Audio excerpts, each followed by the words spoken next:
Hey everyone, and welcome back to the Commander Clash podcast, where the Commander Clash crew meets up and discusses Commander-related topics. So for those who don't know, Commander Clash, we do a game of Commander every single week, Fridays, on the YouTube channel, and we have fun and interesting restrictions there.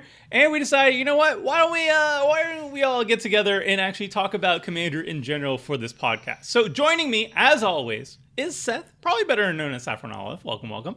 How's it going, Tomer? Good to be here. And next up, we got Richard. How's it going, Richard? Doing well, Tomer. How you doing? Good, good. And finally, we have Krim. How's it going, Krim? Hey, Tomer. It's going. It's going quite all right. It goes. It goes. It's snowing outside for me, which is great. I love spring in Canada. So that goes. But anywho, we are discussing, this is a part 2 discussion on the official Commander ban list. So last episode, we started the discussion. We were going over the rules committee's, basically their format philosophy, and that philosophy, how it guides their decision in terms of what is on the Commander ban list. So we went over the philosophy, and we went over more than half of the cards that are currently banned in Commander. So there's a link to part 1 if you want to check it out, popping up on the screen and also in the video section below. So check that out if you want to be all caught up. Now we're going to continue on, finish up the ban list, that is the official ban list, and then afterwards, we're all going to go around the table and we're going to figure out if there's anything we would like to see added to the ban list. Because right now we're just talking about what's the card, why is it banned, and if we think we should remove it. We're going to talk about stuff that we might even add to it as well. And then we're going to finish with Clashmail.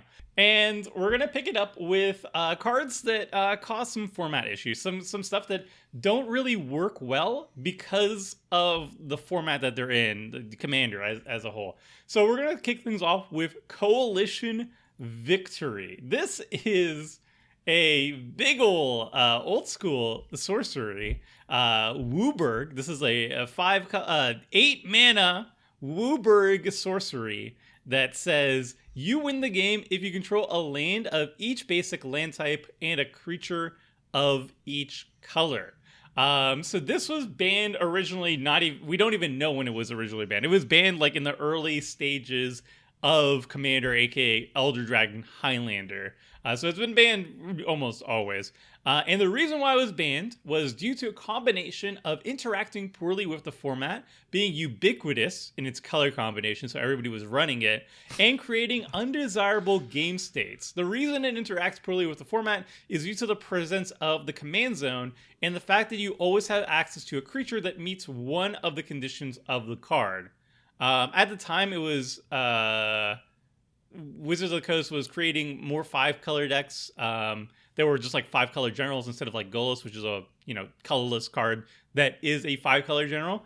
So the combined with the ease of getting all 5 land types among lands makes meeting the conditions on the card much easier than it was intended. So yeah, basically it was too easy to win the game off this in Commander. That is, and it led to bad experiences for the rules committee. For the rules committee, someone got wrecked by Coalition Victory and decided to add it to the ban list. I actually think this should be banned. Like, we have a lot of busted 5-color commanders. I think if you're playing 5-color, why wouldn't you play this? It's just like, oops, I accidentally won the game. And we have like Dryad of the Illisan Grove now. We have tons of lands with basic land types. It seems really easy, and it doesn't have the normal safety valve of other I win the game cards, which is win the game on your next upkeep. This is just like cast a silence, cast this, I win the game, sorry, nothing you can do about it, gotcha. So I actually think that it would see playing like 100% or close to it of 5-color decks. This could literally read 8 mana, 5C, you win the game, period, and it would be fine. Right? We have so many 8 mana sorceries. You cast it, you resolve it, you'll win the game. You don't even need your commander, right? If you want to go with that angle, like any ultimatum, like there's just so many things you can do. The other part where it's a 2-part combo with your commander, there are so many 2-card combos with your commander sitting in the command zone.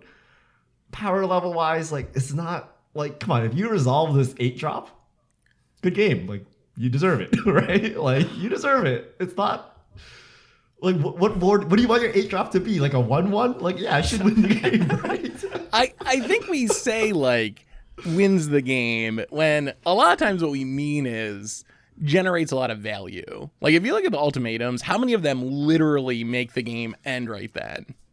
Maybe Emergent Ultimatum if you like build a combo around it, but what if Insurrection? Like, yeah. I guess you could wrap your board in anticipation of my Insurrection, but that's pretty much like win the game, right? What about other cards you add one more mana and you expropriate? You can have an empty board state, and that will still essentially win you the game, right? Like either you take what? You take 4 extra turns, or you Blatant Thievery 4 times, or some combination of both. I don't think I've ever seen somebody resolve an expropriate and not win the game. Yep. All right. You might. I don't think Coalition Victory needs to be banned either. So. I don't think it's like a particular interesting card. They said it leads to anticlimactic wins, but like, there's tons. What of about those. expropriate? Like, there's no shortage of anticlimactic finishes in Commander. So they just kind of like threw a dart at one. Sure.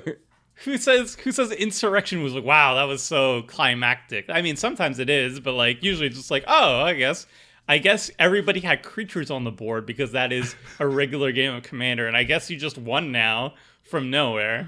I think also the requirement of it still requires you to have a creature of each color. So there is still even some interaction involved where you could instant speed remove, the 5-color creature that is enabling that.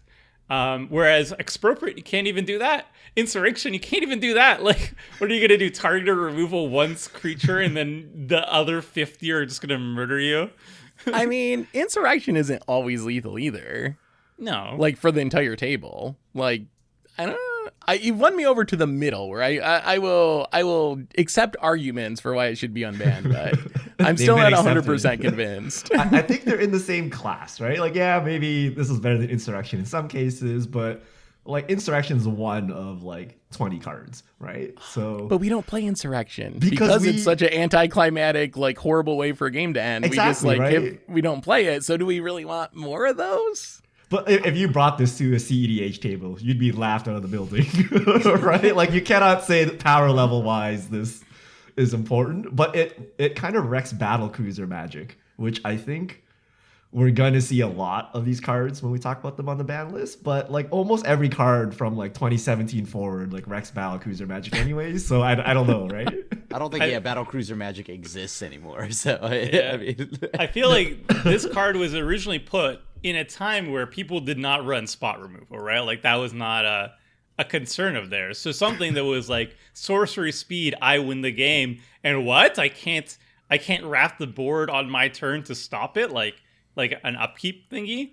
Like that would have been a major concern because you can't just be like, all right, just run Doomblade in your deck or something like that. People would be like, no, absolutely not. This is Battlecruiser magic, rabble. It's like 2018. This creature would 2008 pass or whenever it was banned. I feel like this is not a card that I like, and it would be very anticlimactic. I'm not saying that this is a great card that I would like to see played, but like just like Expropriate and like Insurrection, I don't like seeing those played either. But I don't say they should be banned, and just be like, hopefully I find games of people who don't run these cards, but I don't want to be like, therefore it must take up a spot in the ban list because I don't like it, but like other similar cards are available. What about if it was not already banned? It shouldn't be banned, but since it's already banned, do we really want to unleash another card that we all hate for no real good reason? I think unleash it because you kill the cool deck, right? The cool deck is you have like 5 monocolored creatures, right? And you have 5 basic lands and your coalition victory. That's a sweet victory, right? And if someone was like degenerate enough to like run Sliver Queen or whatever coalition victory, they could have run Golos anyways. Like what does the stop, right? They could have done something like that anyway. So there is an actual cool use case for this, unlike say Balance, where you're like, what's the cool use case? I don't know, right? But this one actually has a cool use case where I'm running 5C Kifkin or something, and I try to coalition victory with them, right? The cool use of balance is that I blow up my opponent's lands. The cool use is I make them discard the entire game to make them regret playing me.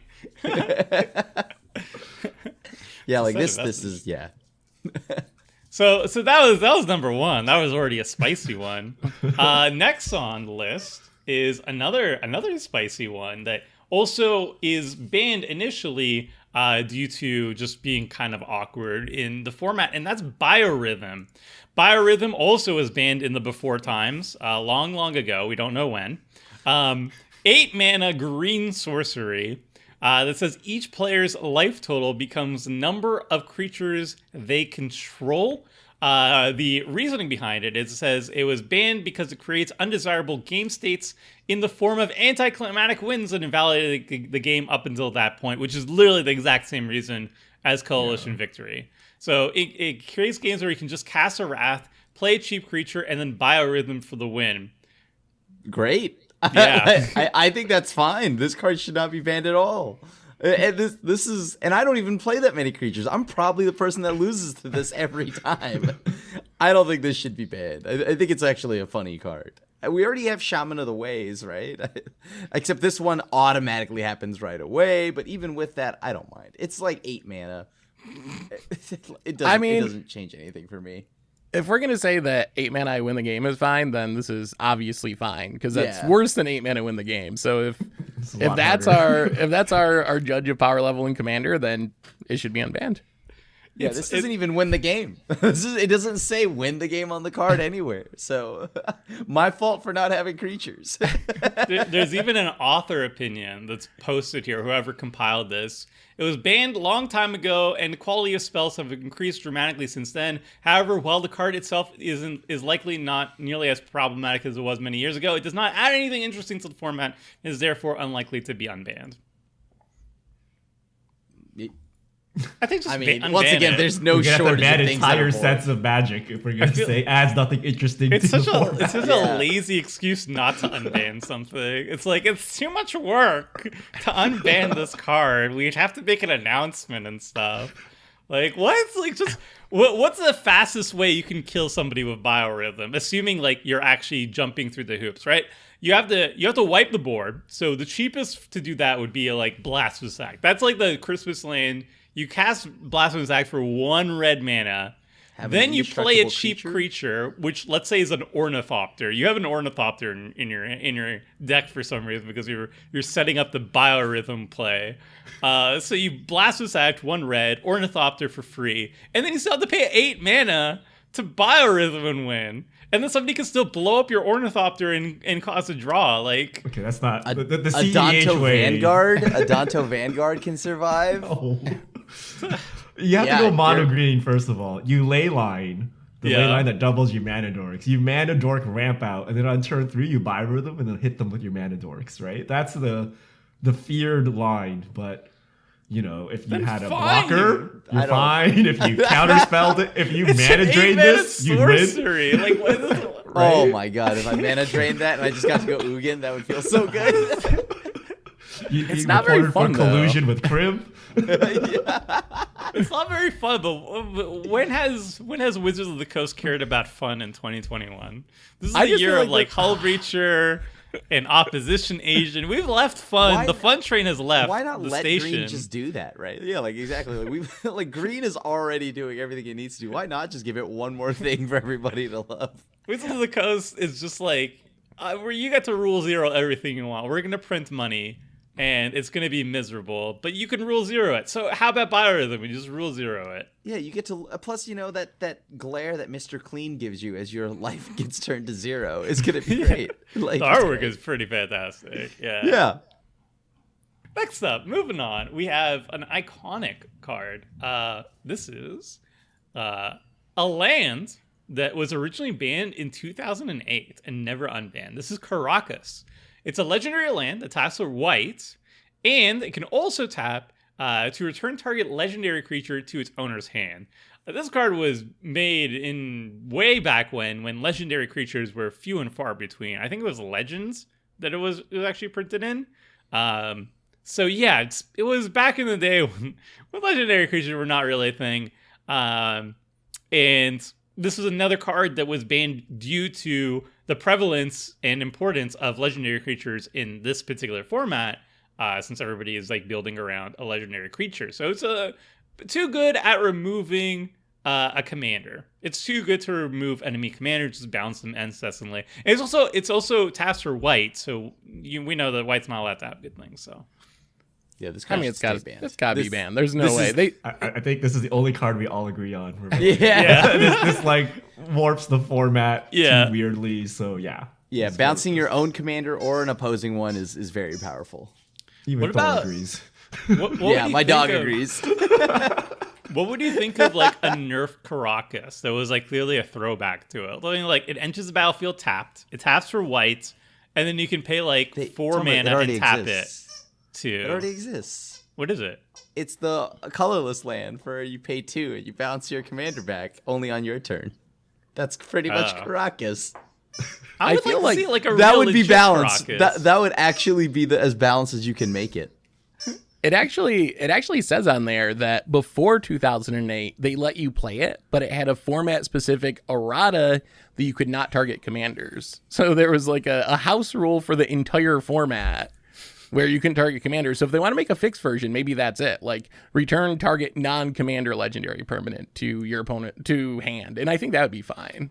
I don't know if I think any land should be able to do that. I feel like it still would be too good because if you could target your own legendary creatures, I feel like it would just be too easy for like blink decks and stuff to get stupid value out of it. Imagine, but then again, it would be a white card, hopefully, right? I would assume it'd be white. Yeah, they probably make it blue though. They would switch it to a blue card. They'd be like, "This is outside the white's color pie." I'm sorry. Okay, but it could fit in blue. I'm being honest. It would. I mean, it would probably fit in blue. Okay, so we're okay with it being banned. All right, moving on. This is a card that was banned fairly recently. It actually showed up in a pre-con. So it was banned after people bought the card in pre-cons. This is Trade Secret. This is a blue card. It's a 3-mana sorcery, 1 generic and 2 blue. Target opponent draws 2 cards, then you draw up to 4 cards. That opponent may repeat this process as many times as they choose. So basically, you could choose an opponent. They're going to draw at least 2 cards, and you're going to draw at least 4 cards. And then that opponent can be like, hey, in fact, I would like to draw more cards. Thank you. And they repeat the process, and then they draw 2, you draw 4, and then they get to choose again and again how many times they want to do it. So it was a ban that caught people by surprise. And the announcement stated that it has an unintended effect in a multiplayer game, where, unlike a 2-player game where you and your opponent must decide whether it is better to deny your opponent's cards or not. In a multiplayer game, it's more often whether by you or your opponents drawing cards can you win faster than them at the expense of other players at the table. So it was like kind of, if it was a feels bad for the people who weren't drawing their entire deck at the time, and watching the other two just gleefully draw the entire libraries. And it was also a collusion card in tournaments, though it was less common. But apparently the RSC doesn't care about that. But what do you guys think about that? I mean, y'all play with me. Y'all play with me. Yeah, you know what happens if you're going to cast it and I'm going to be the other person and we're both going to draw our entire decks every time. Like, is that something we want for 3 mana? Just like turn 3, me and Tomer draw our entire decks? I would say that that's probably not healthy because of people like me. If people like me didn't exist, it would be fine. But format. How does this card even work, by the way? I'm reading the card. Does the opponent get to choose how many times they want to redo this? Yes. So your can't they opponent just controls. mill you out then? You target them once and they're like, all right, draw until you die. You draw up to 4. So you can you can control how many you draw. And that makes more sense. Or else this card would be bad. I agree with Seth. I think you can't have 2 people will just draw their decks and then it's effectively a 2-player game. You just remove 2 players somehow and at the low cost of 3 mana. Yeah. If this was just simply do it once, I think it would be fine. But because you can just take your whole deck, you basically cut 2 players out of the game. And like, why wouldn't you draw all those cards, right? Like, then it's essentially a 1v1. Of course. Who says no to that? Nobody's gonna say no to that. Like, I'm a staunch supporter of always paying the 1 for risk study. But if somebody is like, hey, I'm gonna draw 4 and you're gonna draw 2, and you could do this as many times as you wish, I'd be like, heck yeah, of course. Sure, you could draw double than me. I don't care. Yeah. Although this would make Hull Breacher pretty good. Oh god. Keep it banned. All right, so we're pretty good on this, keeping it banned. Next up, we got another blue card. Blue is doing a pretty good showing here, actually. This is a sorcery that was originally banned in 2009. Gifts, Ungiven. This is a 4-mana, it's an instant. It's a 4-mana instant, 3 and a blue. Search your library for up to 4 cards with different names and reveal them. Target opponent chooses 2 of those cards. Put the chosen cards into your graveyard and the rest into your hand, then shuffle your library. So it's kind of like a super tutor. You target an opponent with 4 cards that you tutored up. 2 of them go into the graveyard. 2 of them go to your hand. It's kind of like a Uber factor fiction in a way. So it was banned in 2009, and it was put on a watch list, and then it was axed, and it was a single combo card that tutored up your 2-card combo and a way to recur it. So basically, you found your combo card, and then you'd have like Regrowth and Eternal Witness as your other 2. So it didn't really matter that your opponents would be, say, like, your combo cards go to the graveyard, you can't keep it because you'll just recur it afterwards. And it was, at the time, completely contrary to the EDH vision. It's just too strong. That's what this is just too good. It's probably too good, especially with so many graveyard decks. It's too good. I mean, like, yeah, like as Tomer mentioned, there's really no way this could go wrong, right? You just make sure, as long as you don't mess up your own piles or whatever, then you're fine. Have you guys heard of 2021 Opposition Agent? Have you heard of Graveyard Hate? Right? Like, I mean, yeah, but that's like they aren't committing anything in their deck to, like. I mean, I would probably still play Graveyard Hate anyway. Is Buried Alive too But strong? like, this is also instant speed. You can Right, do this. You can do this essentially the end step before your turn, and then what's your graveyard? You won't always have Graveyard Hate at instant speed to deal with it. And it's just a super tutor, so. And it's any 4 cards. Yeah. Unlike Buried Alive, which is only creatures. So you can get spell-based combos, like any 2 cards that win you the game, and you're guaranteed to get it at instant speed. Yeah. It's like a 4 times Entomb. Yeah. I mean, it could be strong, but was it one of the rules they don't ban based on power level? Okay, so I omitted some of the explanation. Although the philosophy of Commander has shifted in the past 10 plus years towards a more laissez-faire. Laissez-faire. Got it. I'm a Canadian. I'm getting schooled by Seth on French. All right. Attitude of banning cards solely for being combo enablers. The RC seem to feel the gifts is still just over the edge.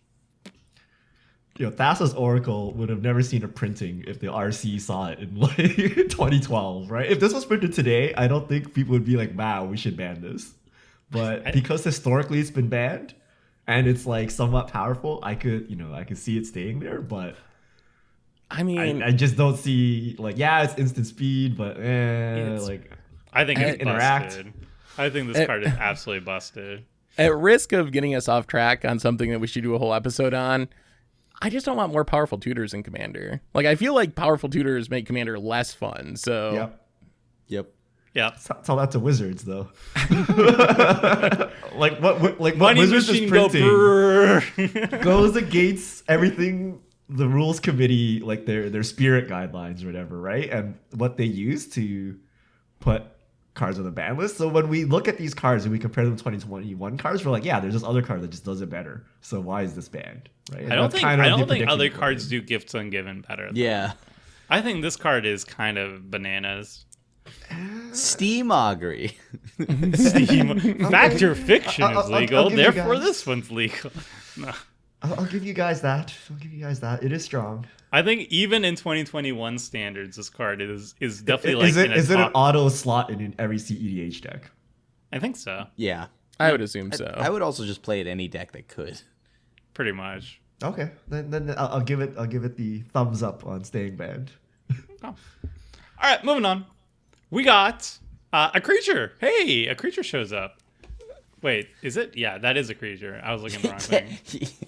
Yes, It is a creature. Griselbrand is indeed a creature, Tomer. Okay, all right. It's one of the creatures, actually. Yeah. Fair enough. I was looking at. I clicked Grindstone by accident. We'll get to Grindstone. A Griselbrand. This is an iconic card from Innistrad, original Innistrad. This is a. I had to count it. 8 mana. 8 mana. A legendary black creature. 7/7. Which was controversial because it was an 8 mana 7/7 that paid 7 life, that drew 7 cards, and people were like, "Wizards of the Coast, why didn't you just make it 7 and keep it all thing?" But this was Wizards of the Coast when they cared about balance and stuff like that, or at least they tried. So this is a flying lifelink, pay 7 life, draw 7 cards. You can do it at instant speed. There's no restrictions behind it. You just activate it to pay 7 life, draw 7 cards, instant speed. How many times you want to do it? Whenever you feel like doing it.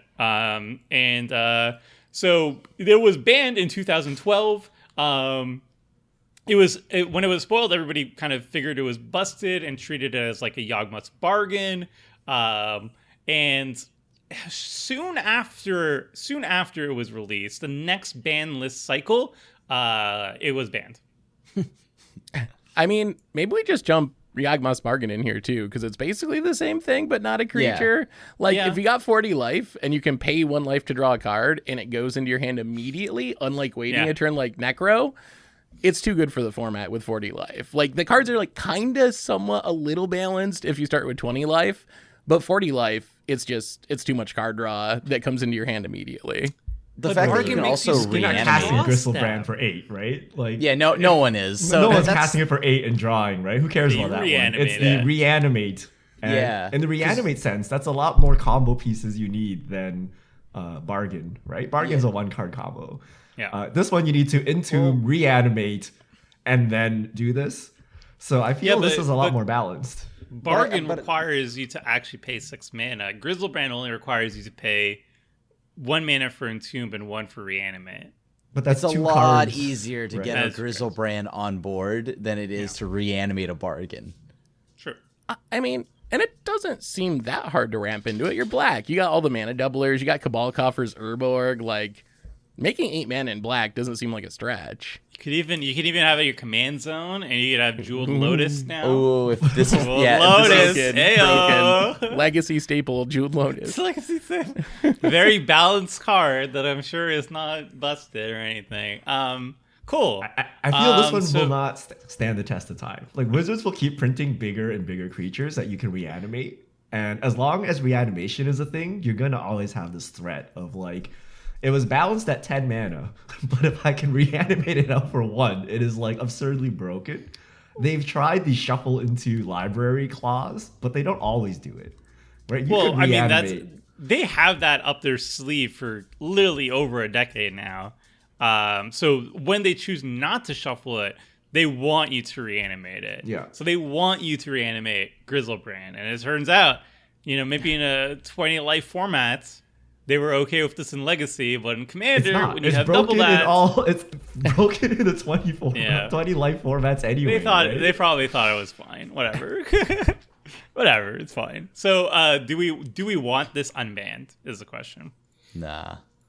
This should stay on the ban list. I would like to see it unbanned. I think it doesn't matter.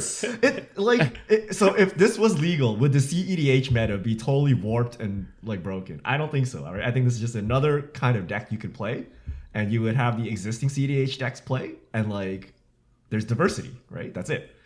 Is it broken in a casual table? Yes, but so is playing Thassa's Oracle. So I don't know, right? Like, Thassa's Oracle is not inherently broken though. If you just play play a Thassa's Oracle in your deck. And if you just play Griselbrand without coffers or reanimation, it's probably fine. I don't know if I cast even just fairly casting this, I think it's it's casually too much. Draw 14 or whatever the immediate time you cast it. Yeah. I don't know. I don't see I see this card as like if it's available and if it's available and unbanned, I would see every black deck just run it. Like, why wouldn't you? It's just like, do you want card draw in your deck? Yes or no? But we just said like this. 8 mana you win the game was like kind of fine, right? This is 8 mana you win the game if you cast fairly, right? But it's not 8 mana. This is not 8. And all black decks run reanimation, not the actual reanimate, but they run some reanimation. Yeah, I also think that like judging it by CDH is probably like if our standard is this going to be a staple in CDH. I think you just unban the whole list. Like maybe there's 2 or like that's the pretty power much my 9, opinion. and you just unban it all. Like because CDH is a whole different animal than what most. Why wouldn't you take play. all the CEDH cards and ban them from Commander then? Like using that exact logic, right? Like why is Thassa's Oracle Demonic Consultation not too strong for normal Commander, but Griselbrand too strong? Because people don't run Thassa's Oracle Consultation in a casual table. But they can. Yeah, and you just don't run Griselbrand at a casual table, right? But just people like will run Griselbrand at a casual Griselbrand, table. though, it's like a big Timmy demon. Like, someone's going to, like, see Griselbrand and be like, whoa, it's a 7/7 with lifelink. That's so cool. Like, okay, so, and not the realize cards that it's draw 35. And then, yeah, okay. I can see that. Yeah, it's like, what will people actually play at tables? People will not run Thassa's Oracle Consultation, or else we would have seen it happen often. But, like, Griselbrand, I'm like, maybe I'm wrong. Maybe people will not run Griselbrand in their casual decks, but I have a feeling like this is like Cyclonic Rift or like Ristic Study or something like that, where it's a good card in CDH, but it's also a good card in casual and will have a ton of appeal. Yeah. But it sucks that such a cool casual card can't be played. I want to play big scary demon with hooks on his hand, right? Yeah, like I mean, I love Griselbrand. I just don't think it's great for the format. So yeah. All right, moving on. We are moving into the zone of other stuff. Seth, you called it other stuff? Yep. Okay. We'll go for that. We'll go for I that. think we'll go for the middle one. I don't start. know. What about braids? We're gonna leave that topic at the end. Trust October has a huge. I want to leave that because I have a rant brewing. All right, we're moving on to another card that we can all agree or disagree about. This is Iona, Shield of Emeria. This is a 9 mana white legendary creature angel, 7/7 flying. So it's a big chunker. And it says when it enters the battlefield, you choose a color. Your opponents can't cast spells of the chosen color. This was originally banned in 2019. What? That's fairly recent. That feels too soon. Yeah. I feel like that was older. Really? 2019? Sounds about right. That was one of the more July recent 2019. Wow. Crazy. Okay. All right, so for many years, it was considered to have a sufficiently high mana cost and represented a big splashy creature that was part of a tribe enjoyed by casual players, both of which combined with relatively low usage allowed her to remain legal. However, the RC acknowledged that the card itself was not part of a strategy that was enjoyed or promoted by Commander, aka themselves. Tipping point came with the formation of the Commander Advisory Group, who near unanimously thought it should be banned. This combined with the modest voices against her within the community that have been very vocal for many years, caused the RC to eventually ban her. So the reason why it was banned is because it shuts off, it can partially shut off the most represented color at the table, or shut off one person completely. Like if you are like a monocolor deck and they choose that color, you will only be able to cast colorless spells until Iona is removed. And also the incentive, the table doesn't have an incentive to remove her if they're not locking themselves out with her. So if like some poor mono red player gets locked out, they're like, well, I'm not playing red, so sorry, buddy. I think this card is totally fine. In that exact situation that you just brought up, I think it's actually pretty funny. I'm sure somebody in the RC just got logged out and said, all right, this has got to go. No, it wasn't the RC. It was the Commander Advisory Group. Still same situation. Because the thing here is this card is totally fine. I've never agreed with like this the one person, yeah, like I would name green every time. By the way, if I just played this, I don't even care if there's anybody no green at the table. players. Yeah, like I would just name it. But like this card, just I don't know. It doesn't. It's good. It's powerful, but I think there's so many things in Commander that can be just as broken. And and produce the same gameplay or the same outcome. So I think this is totally fine. I agree with the reasoning where like you don't want to lock out a single player, it creates asymmetry, but I don't agree with the card ban because they're not consistent with it at all. Right? Like Blood Moon Stacks locks out half the table. Stacks, there's like we've had games of Commander Clash where this happens, right? Where like I'm playing mono black, Crim's playing a bunch of like pro black stuff. It's over for me, right? I can't do anything, right? They're not going to remove those cards from the format. So why is Iona getting kind of, be made a lesson of or whatever, right? Like I think Iona's perfectly fine if you're going to keep all the other cards, but it's just not consistent. So for consistency reasons, ban them all or keep them all. And don't just like put 1 8-drop angel out to pasture, right? Or 9, I guess. 9-drop.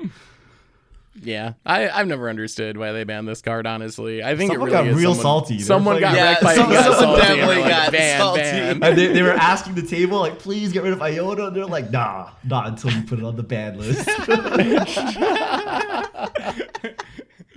If you hate it, so if Iona was such a problem, then the RC would just ban it, and then like 2 years, like 5 years later, they're on the rules. They're all the commander advisory group. They're like, finally, it's my time. I'll get you, Jim. I'll get you, Jim, for what he did to me 5 years ago. Shows you. Yeah, the Blood Moon's okay. Back to basics, Blood Moon. There's so many things you could do. Iona. Oh no, I'm shut off for playing all cards, only colorless cards. Blood Moon, 3 mana. Oh no, I'm shut off from only playing colorless cards. What's the difference? I don't know. Oh boy. Oh, good times. What's funny is it's 9 mana to play this thing, right? Like if this was like a 1-drop. Yeah. Right? How is it banned in 2019? You gotta jump through to get like to this. I would understand if it was banned in like 2008 and like they didn't know what's up. Yeah. You know? Something even worse than that is like contamination, and that's legal. So like. And I never remember anyone playing this card. Like when they banned it, that was always my thing. I was like, people played this? Like I never remember ever seeing an Iona. Like it's Iona. not like it was some actively staple. Like, I was Iona this is a before, Tober actually, metagame card. We're gonna like it's mono white week, guys. Yeah. And then Tober will bring Iona. I bring an artifact deck. yeah. Like that's the only time something like this is like absolutely like bonkers. But like this is, I just feel like kind of not really. I would unban this in a heartbeat. I can't believe they banned it in 2019. Yeah, and I'm the more shocked at the RC didn't think recentness it was of an it. issue. The RC who thought like. The RC thought of a lot of strange things. We just talked about like biorhythm, and they're like, even the banned biorhythm crowd were like, Iona's fine. This reminds me. Remember, Tomer, your story about what was it? Your faster internet or whatever. You couldn't get it at your building, so you joined the board. You ran for board, got on, got the faster internet, and then left the board. Like I feel like someone pulled a fast one on us, getting onto the advisory just to get Iona banned. I cannot verify for the sake of my own. Official standing in this condo, I cannot confirm nor deny the story. I came with only the purest intentions to get my Bell Fiber, which I was succeeded on. But yeah, I feel like yes, in this hypothetical situation, yes, this feels very similar. All right, so I don't know. We're gonna find. Oh, we have a spicy one now, folks. Oh, this is gonna be some good hashtag discourse. It's a green card that everybody loves and loves. Primeval Titan. This is 4 mana, 2 green, 6/6 for a big old creature. Trample. Whenever it enters the battlefield or attacks, you may search your library for up to 2 land cards, not basic lands. Any lands, put them onto battlefield tap, and then shuffle your library. This was banned in 2012, so like a year after Commander was an official format and everything like that. One of the author states is it's one of the most contentious bans to date. At the time of its ban, it was widely played and loved by rules committee and players alike. The announcement doesn't go into much detail, mentioning only how prevalent ramp strategies were. as well as its ubiquity and effect on the game. And there was a lot of people saying like how it was commonly a target for bribery, to steal it from an opponent, to clone it, to animate that. So the entire format, or the games, were warped around Primeval Titan's presence on the battlefield. People would be just like copying it and stealing it and reanimating it, and it was just like it was too strong and too ubiquitous, and just, you know, the format kind of revolved around it. I don't know. Everything does this in 2019 forward, right? From green. So like I don't see the difference in power level here. It's just like, okay, what does that do? All right, sure. It's just another ramp spell that gets 2 lands. I think this is totally fine in Commander. I know that it can get some pretty broken It'll be combos. like field every time. It's gonna be Field of the Dead and Vesuva or something. I was like, wondering how what hard was in is it to get 2012 that? to get that they were so scared of this card. Like 2021, I can we understand have with all our Golos, broken lands. and that's in our command zone. So I hate like, this card. yeah, this card is. That's fine. You can just have it. Oh no, Primeval Titan's gotta stay I banned. hate this It's so card. busted. I hate this card too. I it's despise like- this card. It's like an Uber Golos though. Golos costs 5 and gets you 1 land when it enters the battlefield. Primeval Titan gets you 2 lands when it enters the battlefield for 1 more mana, and then if it attacks, you get 2 more. But it doesn't go to your command zone, right? Yeah, It dies. and it goes- that would make this even more Right. balanced, right? It's like, a green creature. How many ways do you have to find a green creature in a green deck? yeah, but it's also not hard to do what Primeval Titan does in green. I feel Really? like this is just too good at what I mean, it like, does. sure, the attacking There's not that part much of it, ramp that How are you gonna ramps do it any in land, right? Like, I mean, if we're compared to like explosive vegetation or something, like it's a 6/6 even trample close. that gets you lands every turn. Like, I don't think Sure, there's but- anything play close to Primeval removal, Titan. though. Like play more removal in your format. That's I think if it I only think got this card is basics, too- I if it think this only card got is too basics, hard. it'd be okay. Yeah. If it only got basics, it'd be fine. But in a world where it gets the 2021 cards, we see it in Modern. Like, I want Primeval Yeah. Titan banned in Modern because it's getting Field of the Dead and other, like, Mystical Sanctuary. Like, I feel like because we have so many busted lands now, Primeval Titan's actually worse than it was in 2012. I can't think of a single card that is as good at what Primeval Titan does. Like, I think it's still busted even in 2021 Magic, which is saying something, right? Like, I don't know. Like, the lands that it can get, it just keeps getting better and better. It gets lands better yeah. than anything else. And Sure. haste is so ubiquitous. Like, you just put a lightning grease on it or whatever, right? Like, and you're good. I don't know. It's silly. Did you say ubiquitous just because we've read it like a million times in this Yes. document? Because I don't think I've ever heard you say it Because the before. RC says that's one of its reasons for banning something ubiquitous. I also had to call you up to get the pronunciation. I think you nailed it. Thank you. I think 2021 makes a strong case for this to be banned. I don't see why it would be banned in 2012 or whatever they did. But like Golos is just to begin. I feel over time this will look more and more dated, right? Like you're basically banning it because it's a tutor, and kind of like Seth said, like our tutor's too good in Commander because what you can tutor now is getting ridiculous. But it's right? how So- efficient the tutor is as well. I feel like this is Yeah. like an uber efficient tutor. Yeah, but I I mean- think it will just get worse and worse over time. But with like 2022 lands, it'll get worse. But power level wise, I don't think it's a problem. But I do think it's a problem in that every deck would run it, and you know you have that would be the only consistency thing for issue. me, which is like, yeah, sure. I guess every deck would run it, but power level wise, I don't think it's any more broken than anything else that's going on in Commander. So, like this is like a very good card. Don't like, I am not saying this card like is weak or it sucks. Like, this is not like an Iona thing. This is just a very powerful card. But there's a lot of that already, and I legit feel like I see this. Like, even without it in the format, I see green decks already finding ways to just cheat out lands and do it very well. So, and get all these powerful cards. So, like, to me, it's just like, sure, they have another tool, whatever. You can rule zero this. I think once they print better Primeval Titan, then I'll be like, all right, Golos. come on, Primeval, just join the club. But Is I feel like we Golos haven't not gotten literally there better prime time? I think I don't think Golos so. is. It's just that Golos was 5C, right? If Golos Yeah. was monocolored, it'd just be literally better prime time, right? Yeah, if Golos was able to activate for mono Golos green, Oh my god, that's the last thing it needs, but yeah. It's that's Urza level at that Golos point, right? being able to tutor me, like, sure, one land, but having that activated ability makes up for the second land that you're not getting. And the fact that it's your commander does more for the, like, scares me significantly more than Primeval Titan. And that is why. But you'd face Primeval Titan, like, a million times more because it goes in everything from mono It would green to be 2 in color, literally 3 every color, 4 green color, deck. 5 color. When Sure. Golos is like Literally pretty everyone. narrow in what it can go in. But my white catch-up ramp would finally work. We have to do a no ban commander sometime because I really want to show Crim. I mean, it's not like I haven't played against Primeval. I we know what it does. We played plenty of Modern. We know what this card does. I know what it does. I despise the. As I've said, I despise the card. I just don't think Here's Field of the Dead. that's literally my Here's whole Basuma. 2019. That's my entire 2019. I face Field of the Dead for a year.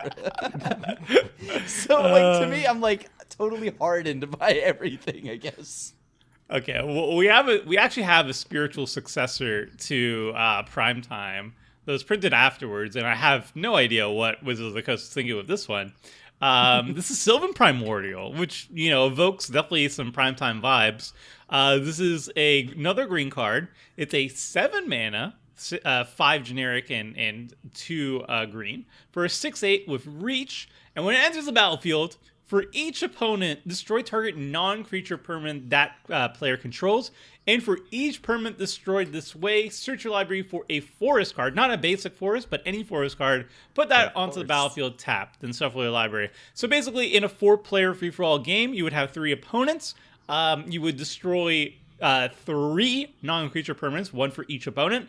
And then you would ramp 3 times. And at the very least, you could blow up still lands. So even if your opponents just have like 1 land on the battlefield and you ramp this out super, super fast, you can still blow up their lands, and ramp 3. So ramp 3, destroy 3 for 7 mana. It's an enter the battlefield effect. What do y'all think about this? See, this is a little bit different to me because this blows up my lands. And like I think this would be closer to being on the ban list, but I still also don't care if this is taken off either. Because I think this is closer to me to being on the ban list, but I think it could also be unbanned. So you think this is a better card than Prime Time? I find this a little more annoying. I find this one a little more annoying, but I don't think this should also be banned either. I actually think this card's pretty fine. Like, it's 7. If we're gonna go with 7 mana is fine to win the game, this doesn't even come close to winning the game. It blows up 3 non. Like, seriously, because isn't that where we're going with 7 mana sorcery speed should be fine. You should win the game if we resolve that. Sure. This doesn't even come close to winning the game. It blows up a couple of signets and gives you 3. You go from 7 to 10 mana. Like, what's that even? Like, what does it even matter? I care that it's putting you ahead while also setting me back resource. That's the only thing. That's the biggest mark against it. Of course, the Panarmonicon player would be like, "Oh yeah, this is better. Fine." I can see the concern about like blinking it or something and blowing up everyone's stuff. You just like, Armageddon with upside. But it's really not an Armageddon. It's 1 land per person. This is when you hit 7. You blink this to eternity and they cry, and it's an Armageddon that puts you up in lands instead of destroying your own. And that is why I'm scared. Are you telling me it's a Deadeye Navigator combo, Tomer? What? No, we don't have any of those. How can we ever deal with this? Absurd card. Fact that it's a creature. If this was just a sorcery or something, I would be like, yeah, it's a sorcery, whatever. It's like attached to a creature with an enter the battlefield trigger. As if like we can't just reanimate this. It's not Prime Time where it attacks and continually does it, right? It does it once. It's bad ramp and like good removal, right? Like for 7 y'all mana, haven't I can been locked ramp out way by more Sylvan than 4. Primordials, and it shows. I mean, can't you do the same thing with Terastodon? No, it's blow up 3 things. Like you blink it a bunch of times, you blow up everything. Like. And then they beat you. Like, what's the difference? Elephants. The difference here is that this has reach, so that's why. It's a stronger card, but it's a fair creature, right? You play this, you kill it, whatever, right? If you cast an ultimatum, I'd be much more concerned. I would be able to fly. I would be able to fly over a Terrastodon. Terrastodon also costs 8. I would not jam this in every green deck. I would jam Primetime in every green deck. That's true. I think Primetime's a lot worse. Sylvan Primordial, I do not want unbanned. I feel like I was around when Sylvan Primordial. It was very much like everybody who took out like Primetime put in Sylvan Primordial, and it was just obnoxious to deal with constantly. Like everybody was running it, and then just blinking it and reanimating it and all that nonsense. Oh no! So I was like, green absolutely in Magic the Gathering. I was news at 8. Well, okay. Here's the question: say you're Krim and you have a counter spell, and you know Tomer's casting Sylvan Primordial on his turn, and Seth is casting Zendikar Resurgent. I would counter Zendikar Resurgent. Right? Like, it's pretty close. Like, I don't know what the right answer is, but it's not like a slam dunk. I'll do Primordial. Yeah, right? like it's pretty close. I would counter the Primordial. Blow up 3 things. What if you have nothing? What if they just take a land? Right? Blow up your land. Okay. Or like say land. like one of those like 8 mana like put a land into play for each land you control. Like one of those like mega ramp spells we have at 7 or 8. Would you counter that, or would you counter Sylvan Primordial? Like I would counter Primordial. It's close. I would forget. I can understand it being like yeah, Crater Hoof. Like there's so many things that just like win the game for 7 or 8 mana. Is this real? It's like you have a ton of lands by that point. I just don't like going that it's down a creature. one really that painful. I just don't like that it's really creature. a 4-drop. Fledgling Osprey does not appreciate the reach, okay? But it doesn't mean it needs to be banned. All right. I don't know that reach though. That reach is pretty bad. Like it's got to be it. That's the tipping point. Like, I would sure reluctantly keep this one unbanned it, but like, oh my goodness, oh my god, and then you just see it everywhere, and I'm just so. It is a good card. I a want very to good vomit card. every single time I see this stupid Karakas. The ubiquity Say it, might say be the the ubiquity might be an issue. It's ubiquitous. Yeah, there it is. It was definitely it was a card which became ubiquitous into green. That's what it says in the first line. Yeah. Very much like Primetime, except it blew up people's lands, and RC's like, "Oh, you blew up my land, you got banned." See, like this I feel like is way more understandable to me in Commander for banning, but I still don't think it should be banned. All right. Well, if there was a meter, there's Primetime here, then slightly ahead of it to me is Sylvan Primordial, but neither of them should be banned. all right, fine. Well, all right. Let's move on to another card that also created field stand by blowing up lands. It's Sundering Titan. This is an 8-mana artifact creature golem. 7/10. When it enters the battlefield or leaves the battlefield, choose a land of each basic land type, then destroy those lands. This was banned originally in 2012 and was never put up for consideration to unban. The author says file this under cards which should have been banned 8 years earlier. Announcement states that it was. Wow. So, I can feel the sodium. I know. The author of whoever compiled this is definitely not as keen about this card. So the problem is twofold. First of all, it's a potent land destruction card, and RC does not like land destruction, except for the ones they've left unbanned. Achieved by building your deck around it and running mostly non-basic lands, then bouncing, flickering, and reanimating the Titan over and over again. So it's a creature. It's easy to abuse its enter the battlefield ability, or too easy to. And if you build around it, it's... I think the biggest thing is that it's colorless for me. It's an artifact, so you can Goblin Welder it in and stuff too. But I don't know. There's a lot of land destruction that already exists. Like there's just no consistency. This is 8 They mana. said they said the philosophy. They said it was against the philosophy because it's unfun. Unfun. Who dictates fun? RC. Yeah. What about Blood Moon? What about You're not having fun the way they intended, Seth. All right. So you're not allowed to play it. It's 8 mana. It blows up somewhere between 1 and 5 lands or something. To make an Armageddon, you gotta combo with it. You got to play it. Why don't you just like blow up the lands? Like play a Blood Moon. Like come on.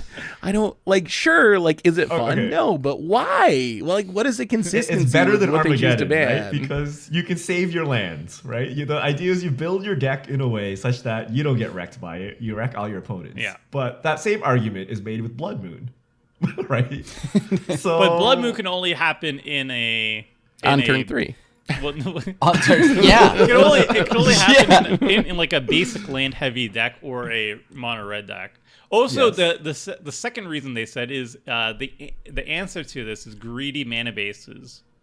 So it'll encourage people to run like 5-color non-basic heavy. They do that already. That already exists. I wouldn't argue for this coming unbanned, but I don't see any consistency with how the RC banned stuff that mess with lands and resources. Consistency isn't part of their philosophy. They actually let the record show. Oh yeah, that's right. They have that little footnote. Remember, there. they ban things to set an example of what they can and they encourage in the format.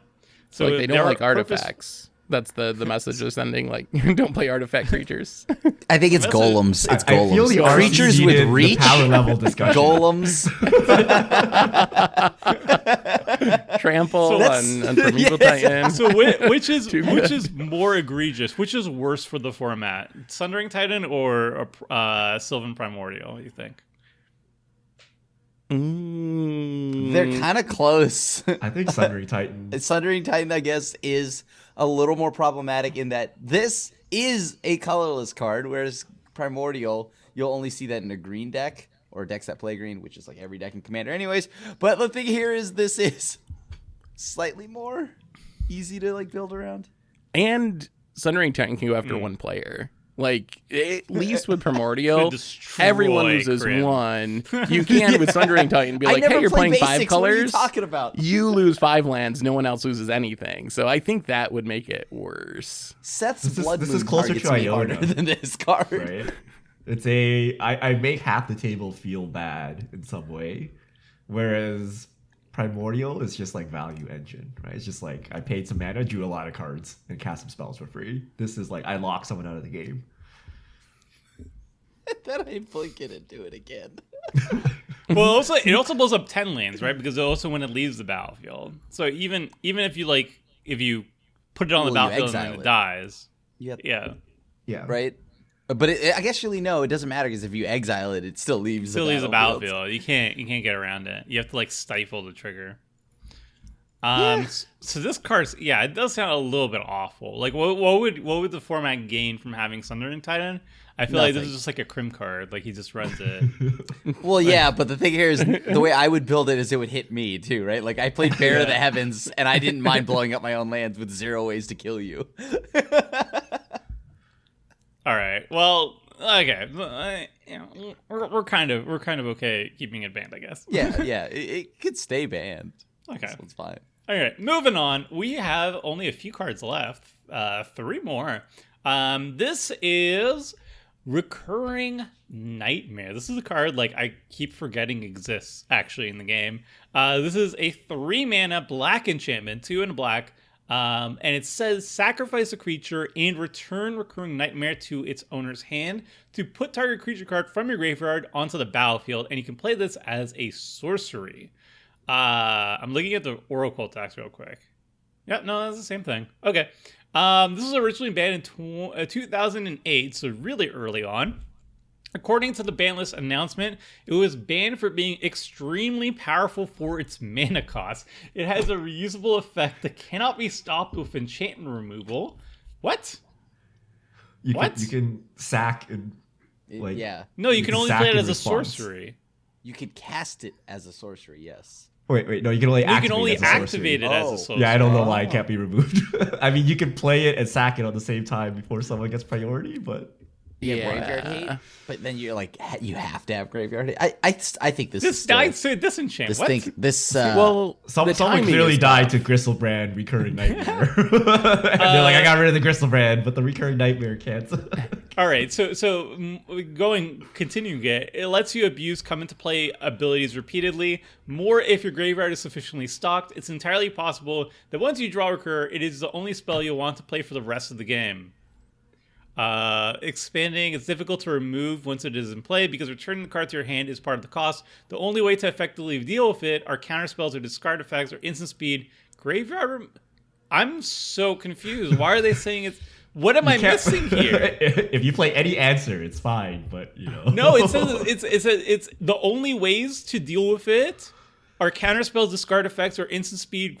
Why don't you just blow up the enchantment? I'm so confused. Like instant speed removal. You need they don't mention that as an option. So basically, you play Recurring Nightmare before anyone else gets a chance to do it. You activate it. It's back in your hand. Play it, do it again. So if you just play it and leave it sit on the battlefield, if you hold priority, then you can get blown out. But basically, if you play it well, there's never a window to disenchant it. It's like buyback, sack a creature. Okay, I get that. So it's like a buyback spell. Like you just cast it, hold priority, bounce it. Your opponents can't actually blow it up. That's a little bit annoying. I actually think this is the ones that could stay on the ban list. Yeah, this seems degenerate. I just want to loot Muldrifters. I think it's fine. Yeah, I may be the Panharmonicon player, but loot Muldrifters. It's literally any Seth deck. It's just sack my Solemn, get back Muldrifter, sack Muldrifter, get Flibblefip, have a Panharmonicon out. They were afraid of mana every time. Solemn Simulacrum and Kakusho.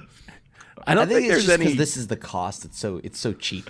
It is cheap. It is repeatable. It is hard to interact the problem with. I think is also the issue. So cheap, repeatable, and easy and hard to. Now that I understand how they're actually using it properly, it is a little bit annoying. I think it might be too good. This one is too good, and it's not like the creature gets exiled after the thing goes to the yard. It just keeps happening. I think this is too good for its cost. I still agree with that. Yeah, it probably is, but. I don't know. I guess I keep thinking of it in the fair things I want to do with it, but I'm sure if you were doing mean things with it, it might actually be good. Turns out it might. Why is Reanimate okay? Like 1 mana, take anything back from the yard, right? It's a one-off. That's okay. It's a one-off. This is called graveyard removal, right? But it's more like what is worse for a casual setting? And like Reanimate's probably still a better card for CDH. Like, sure. I'd probably run it over Recurring Nightmare. It's 1 mana versus 3. But it would be really good in, like, Panharmonicon decks. I don't actually think power level. We're regulating, I guess, like, would you jam this in every black deck? We're regulating what is most fun for the RC.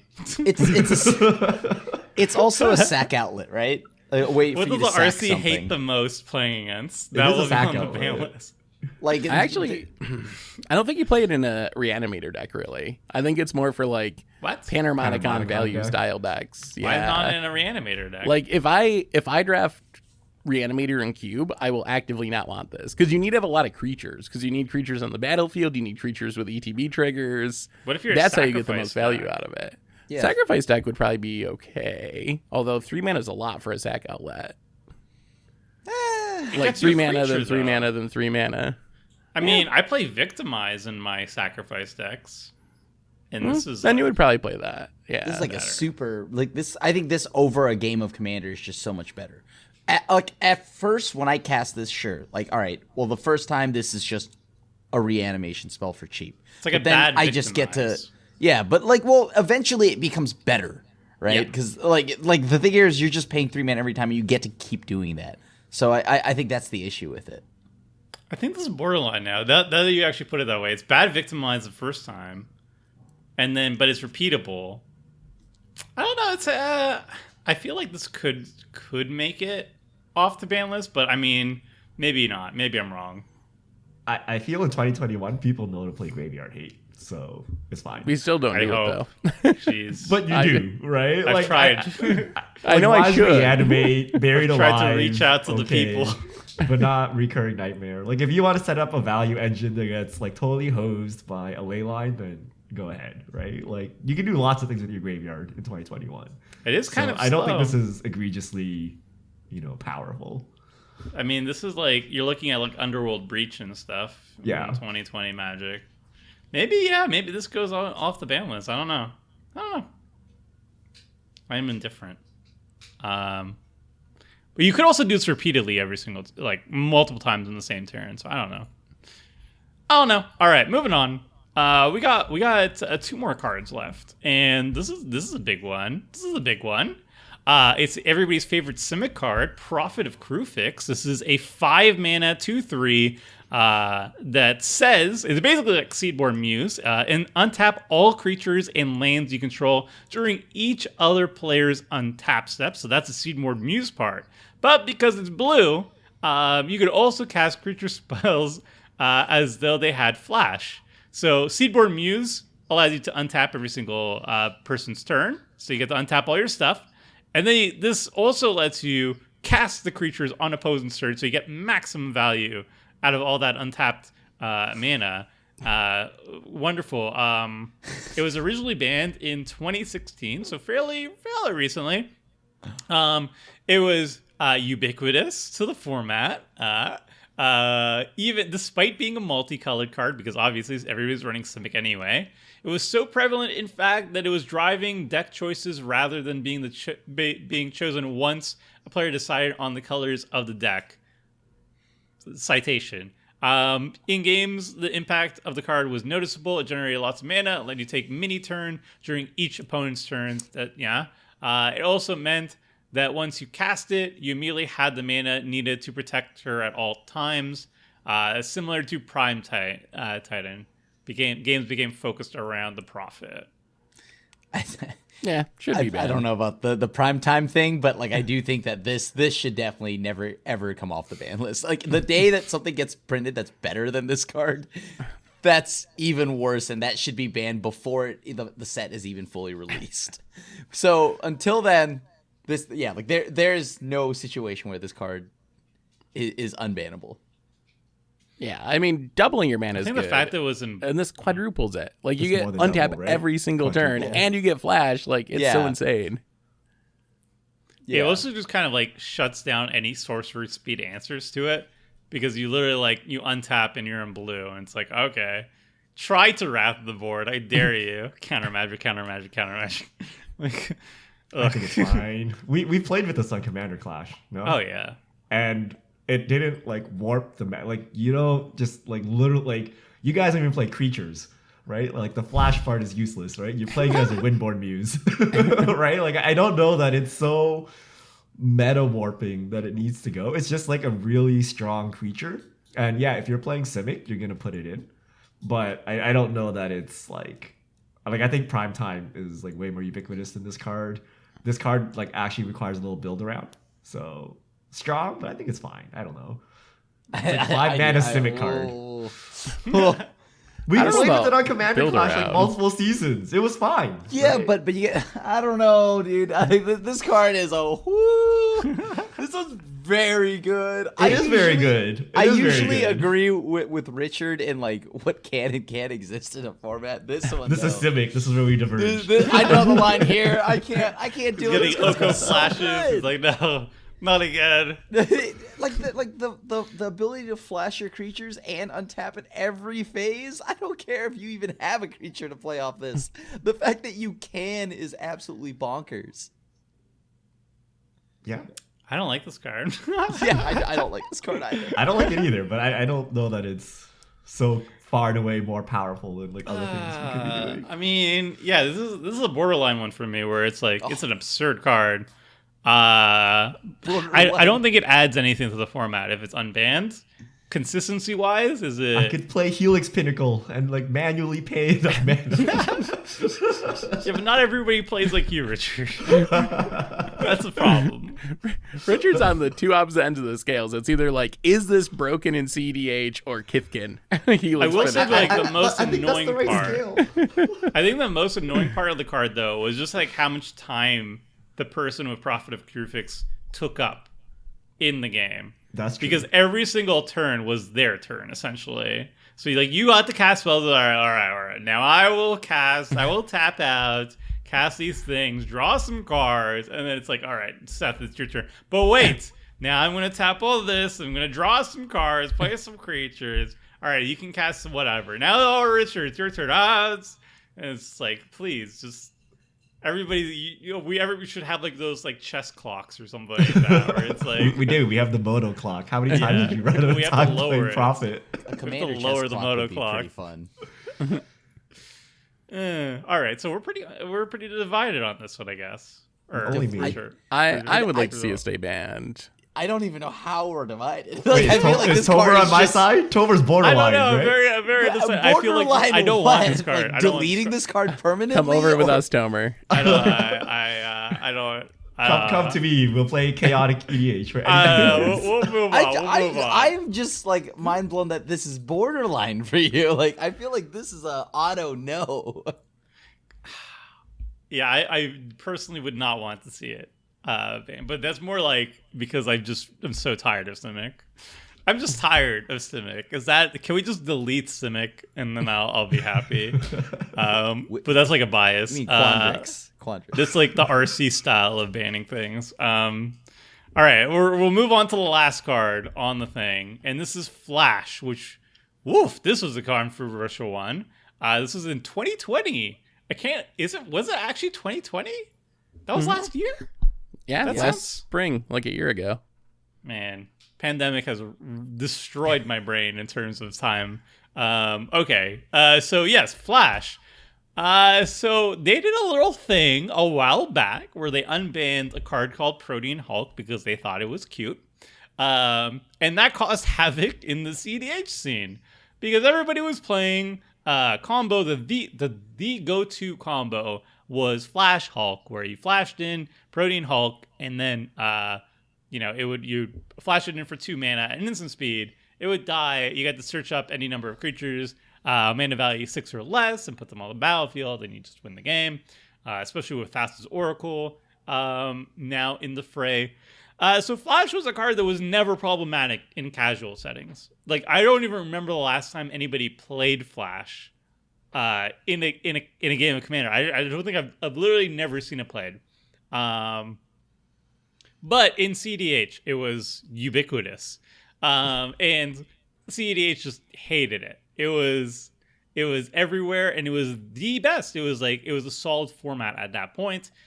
Flash Hulk was just so much better than everything else, so it led to stale format or end of the format. So the RC threw a bone. RC and the CAG, the Commander Advisory Group, spoke at great lengths with a number of members from the CDH community and were satisfied that banning Flash would A, greatly improve the health of CDH by bringing back diversity, and be a one-time ban. They were like, we don't want to ban for CDH. That's against the RC's philosophy. However, we're going to do it just one time, just this and never again. So basically this is, everybody gets one, and that was their one for CDH community. What do you think? So okay. Oof. I like you had never seen this card see play. So it doesn't really impact me. So in that sense, I'm indifferent because no one played it in casual and it was broken in CDH. Whether the RC should be banning CDH cards, I don't know if I buy the one time this doesn't set a precedent thing, because even if you say it doesn't set a precedent, when you do something, it does set a precedent. So what happens with Thassa's Oracle or something, which is currently the, easy combo that has broken the CDH format and is in every single deck? Are we going to get to the point where we should be banning that because of CDH? I kind of think that CDH should just have its own ban list. I view it as a distinct format, and it should just have its own ban list that is designed to suit that format as well as it can. But so indifferent about the actual banning, but I don't really like the precedent it sets, I don't think. I mean, yeah, I actually, so I agree with the whole CDH should have its own ban list, but, and I think this helps. I mean, I don't think I've ever played against it either, and I myself played it in casual and it sucked. So, plus, all of this Flash Hulk stuff, and like I don't even know why everyone's so there's already a replacement Flash Hulk. It's called Torrential Gear Hulk. Why isn't everybody complaining about that? You know, no. Like legitimately, I don't. Torrential Gear Hulk, right? That's what everybody's talking about. Dad jokes coming in hot. No, but like legitimately, I don't see. I guess this is great. I don't play CDH, so I can't speak to it. But casual stuff, I don't care about this card. So great, sure. I was a little bit sad when it got banned in casual because like I would have loved to put this in a roomie, for example. Like there's decks where I would run Flash in, but like I would say like how popular was Flash before it got banned? Not very. So it was only popular in CDH really, except for like some fringe cases. Like some of my decks would want it. So I'm not too upset with seeing it gone. I disagree with the table on CDH should be its own format. It should have its own ban list because that's going to lead to its own issues. Like if you move CDH to its own format, CDH is just like the end of a spectrum. So if you shift over CDH to its own format, there's going to be a new CDH at the end of the regular commander spectrum, and then we're going to have the same issue again. And then the other issue is like once you try to settle on a new ban list, then there's going to be 1,000 different voices trying to come up with their own ban list, and it's going to cause just havoc there. So I think there's a lot of reasons why CDH community wants to be part of the regular community, and I think it makes sense because like if you just cut off CDH, there's going to be a new CDH. Whatever you cut off the spectrum to, that new end is going to be whatever the CDH, and we're going to have that discussion over and over again. But yeah, I'm okay with it being a one-time thing. As long as it's a one-time thing. Like, I don't think RC should ban based on CDH. I don't trust the people that banned Coalition Relic to also ban Flash. Like, you're playing different things, right? Like, I can't speak for the CDH ban list. We're not experts, and I wouldn't want to try to control things for the CDH community, right? Like, how can this group who's focused around casual play and Battlecruiser Magic be banning these things? Like, what if Thassa's Oracle needs to be banned? No one's doing it. This is a one-time thing, and no one is paying attention. And like, who's gonna govern this, right? That's why I think it should be its own format. Although Tomer brings up good points.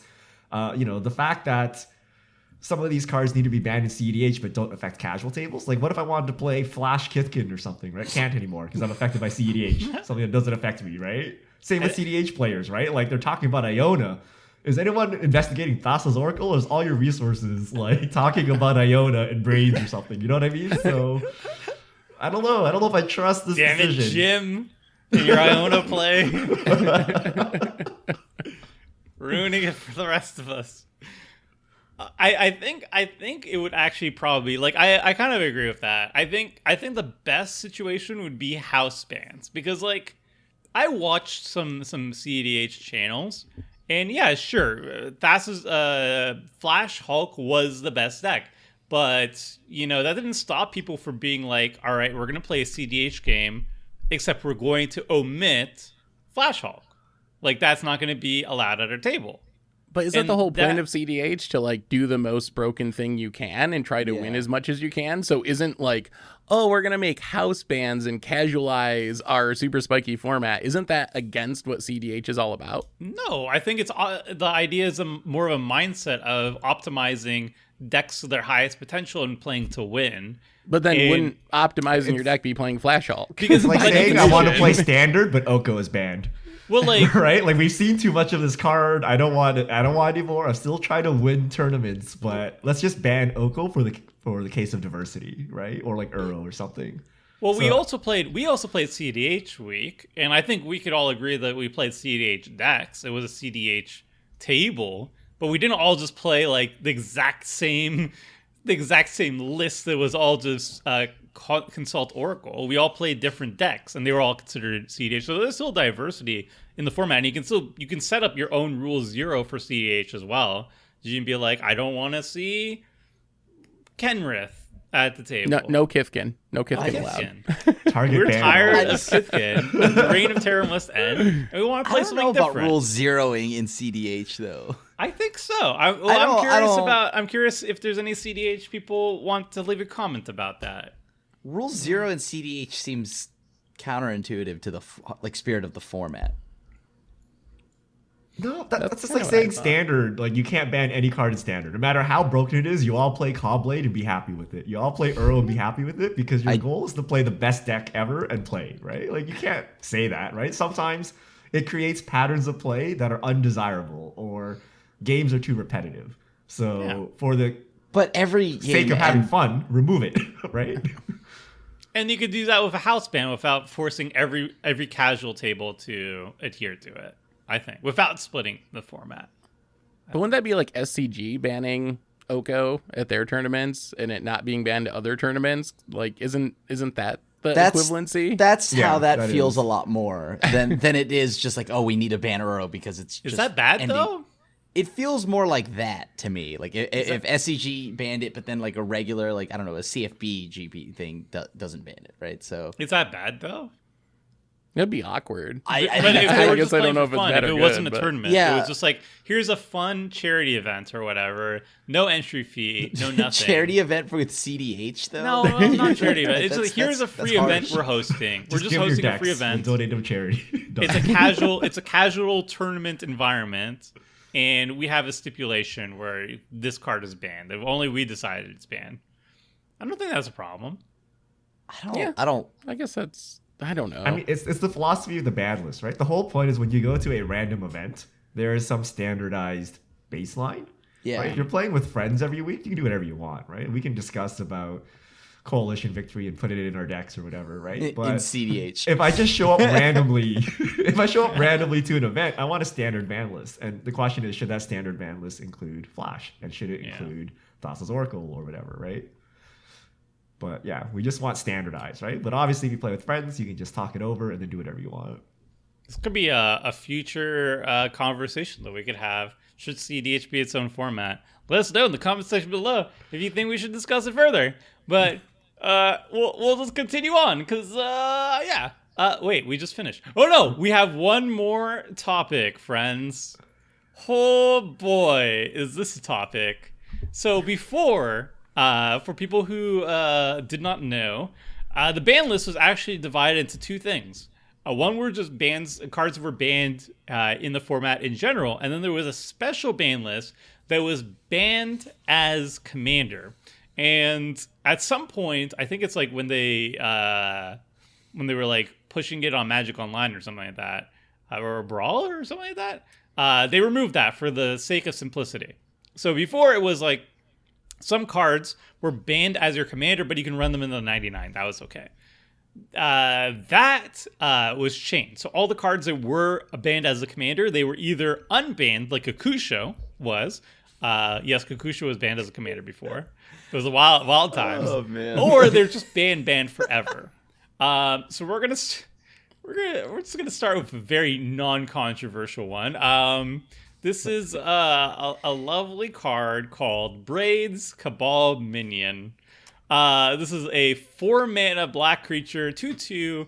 At the beginning of each player's upkeep, that player sacrifices an artifact, creature, or land. It was banned as a commander in 2009 and then fully banned in 2014 when they removed that rule of banned as commander. The original announcement was she was banned as a commander. Cites 2 issues with Braids. First, that getting her out early can be a hard lock to break out if you aren't prepared for it.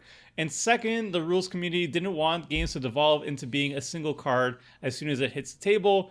The deeper dive strategy is unethical, anti-ethical to commander, namely stacks and resource denial. That's a big no-no for the rules committee, I guess. Blood Moon, Winter Orb, I don't know. I don't even know anymore. While there's numerous legal cards to do this already, they generally don't see play unless they are part of the deck designed to do those things. On the other hand, Braids can be built into any number of manners. Wow. And you can like combo her with tokens and stuff, which is bad.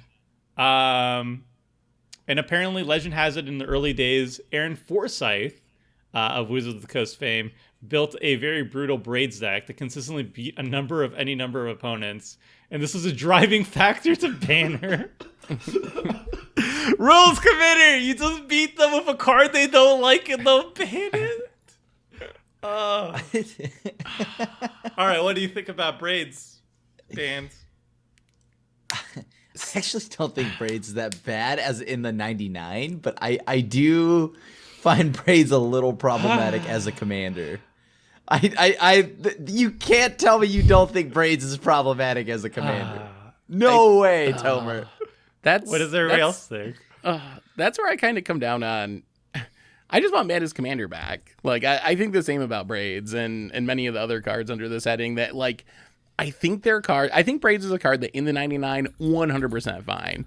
As your commander, so you have access to it on turn 1, turn 2, every game, and have many things that combo with it and just hard lock the table, or at best, just makes the game do nothing for like 15 turns while everyone discards to hand size.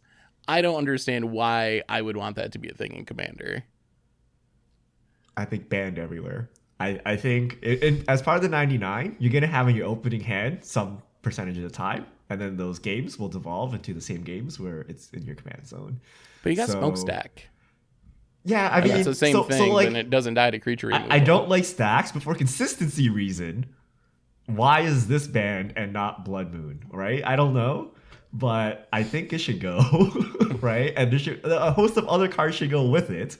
So in that sense, it's inconsistent, but like, I don't want to see a world where this is normal because you're getting stacks all the time, right? And I don't think we want stacks.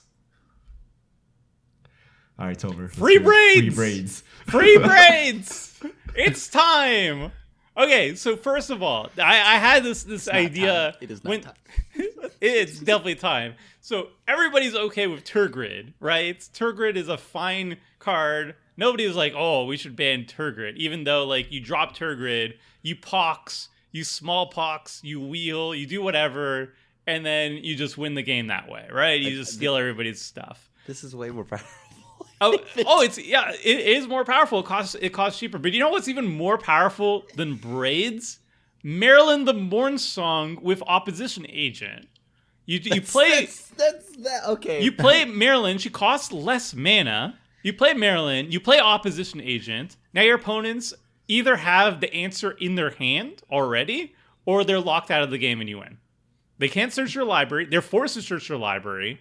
You get whatever, you choose whatever they can search for, and they're locked out of ever drawing a card either. So that's it. They lose. But aren't those two card specific combos where you need like two specific cards, when Braids is like either combos with a ton of different cards or is a one card combo where you just play it and the game doesn't progress for like 5 turns because no one can play into your Braids, and then it doesn't combo after everyone discards to hand size for 5 turns, then you got to finally sack it, and then we can try to maybe start the game until you play Braids again. How long does that take though? Like, okay, I play Braids and I have no combo with it, right? You don't have any answers in your hand, so you're just like, all right, I will discard to hand size, discard a card. Lose a land or whatever. The turn cycles go very quickly. I can't imagine there's a lot of thinking involved or game actions involved. Then I sacrifice the Braids. The game now progresses and you kill the Braids player. Like, I don't understand how that is necessarily a scary situation to be in. Like, but either you have a way pattern to combo of play we Braids, want to promote. Like it's fine. Like, why isn't Marilyn and the Mornsong banned then?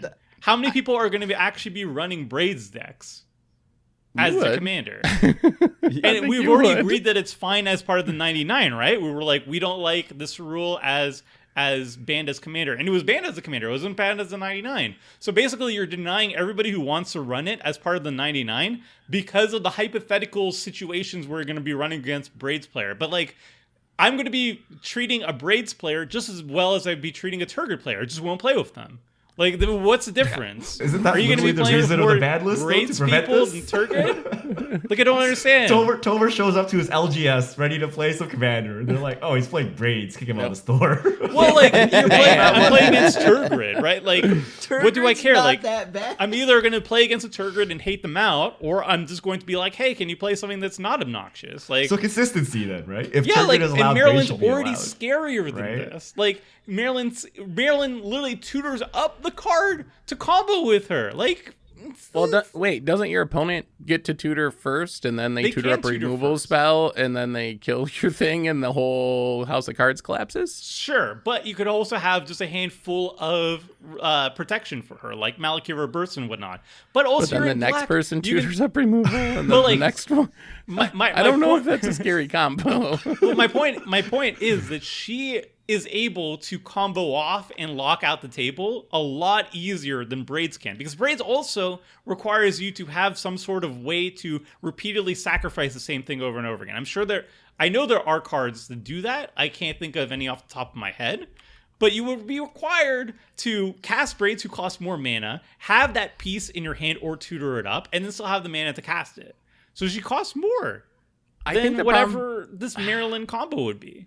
The problem for me is, like, the floor on Braids is, why am I playing Commander today? Like, why did I play this game? Like, that's the best case scenario is I hate my life. And then the worst case scenario is you play Bitter Blossom with Braids, and then I'm locked out of the game forever. Yeah. So, like, even when Braids is being benign as your commander, it still sounds just absolutely miserable to me. Because it's like, why are we doing this? Where did these turns go? Is it any more miserable than having Turgid in the command zone?